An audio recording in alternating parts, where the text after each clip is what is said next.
সব ভাই ভাই। তো সব যদি আমরা ভাই ভাই হই, আমি তো হিন্দু, ওই মহিলা বলছে আমি তো হিন্দু, তা আপনার মক্কা মদিনা আমরা যাইতে পারি না কেন? এটা কঠিন প্রশ্ন। আমি চিন্তা করলাম কি জবাব দেয়। আমার কাছেও জবাব আছে, কিন্তু উনি কি বলেন সেটা শোনাবেন। উনি জবাব দিলেন, বোন আপনার বাড়ি কই? কই তো ইন্ডিয়া। জন্মস্থান কোথায়? এখানে। আমার জন্মস্থানও এখানে।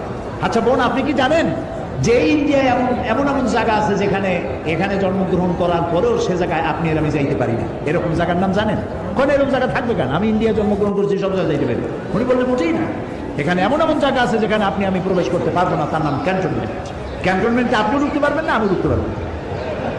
ক্যান্টনমেন্টে ঢুকবে যারা নিরাপত্তার দায়িত্বে, দেশ রক্ষার দায়িত্বে যারা আছে, যে কোনো মুহূর্তে ডাক দিয়ে পড়ে জান দেওয়ার জন্য, রক্ত দেওয়ার জন্য, জীবন দেওয়ার জন্য ঝাঁপায় পড়বে, সেসব সেনাবাহিনীর জন্যই ক্যান্টনমেন্ট তৈরি করা হয়। ওখানে আপনি আর আমি যাইতে পারবো না। ইসলামের একটা ক্যান্টনমেন্ট আছে, সেটার নাম মক্কা আর মদিনা।